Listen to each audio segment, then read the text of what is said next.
আচ্ছা দেখো, গতকাল গ্রুপে একটা পোল দিছিলাম কুইজ। তো সেখানে ম্যাক্সিমাম ভুল করছো। 21% আসছে কারেক্ট অ্যান্সার। তো এখানে কি বলছে আসলে, একটা উপকেন্দ্র দেয়া আছে আর নিয়ামক রেখা দেয়া আছে, পরাবৃত্তের উপকেন্দ্রিক লম্বের দৈর্ঘ্য জানতে চাইছে। উপকেন্দ্রিক লম্বের দৈর্ঘ্য সমান কি 4a। তো এর মানটা যদি আমরা বের করতে পারি তাহলে আর কি হয়ে যাইতেছে। তো আমরা যদি র্যান্ডম একটা পরাবৃত্ত আঁকি, ধরো পরাবৃত্তটা এমন, ঠিক আছে। তো উপকেন্দ্র হবে কোথায়? এখানে এস। এস এর মান স্থানাঙ্ক হলো -1,1। এটা জাস্ট র্যান্ডম একটা আঁকলাম। তো এটা হলো শীর্ষ, আর নিয়ামক রেখাটা হবে কোথায়? এখানে। নিয়ামক রেখার সমীকরণ দিয়ে আছে এক্স প্লাস ওয়াই প্লাস 1 = 0। তো এটা ধরি হলো এ, আর এটা হলো জেড। এখন দেখো, শীর্ষ থেকে উপকেন্দ্রের মধ্যবর্তী দূরত্ব কি জানি আমরা? এ। আবার শীর্ষ থেকে নিয়ামক রেখার মধ্যবর্তী দূরত্ব হলো এ। তাহলে এ জেড সমান হলো এ, সমান হলো এ এস। ঠিক আছে।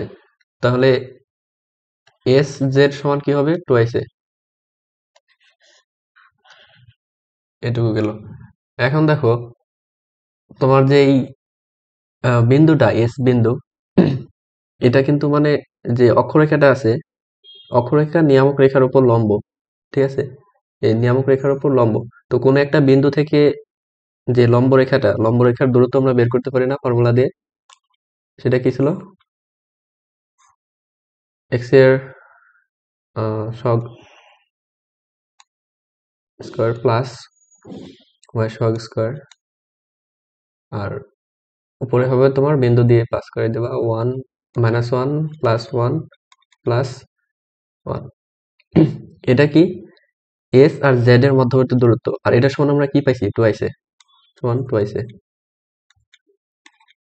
তো এটা ক্যালকুলেশন করো, -1 কাটা যাবে 1/√2 থাকবে।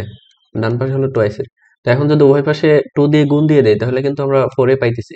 মানে আমাদের যে উপকেন্দ্রিক লম্ব বের করার কথা বলছিলাম সেটা হয়ে যাইতেছে। 2/√2 সমান হলো 2 × টুয়াইসে। তো এখানে কি হয়? 2 কে তো √2 × √2 লেখা যায়। তো একটা √2 কাটা যাবে, থাকবে হলো √2 সমান 4a। এটা হলো আমাদের উপকেন্দ্রিক লম্বের দৈর্ঘ্য। তো ম্যাক্সিমাম অনেকে যারা 1/√2 দিছে তারা মেবি মানে একটা ধারণা করে দিছে, মানে পরাবৃত্তের ক্ষেত্রে এই কনিক্স এর ক্ষেত্রে কি ম্যাক্সিমাম অ্যান্সার হলো 1/√2 হয়। তো তারা মেবি অঙ্ক করে এটা দিয়ে দিছে। তো দেখো, বুঝছো কিনা?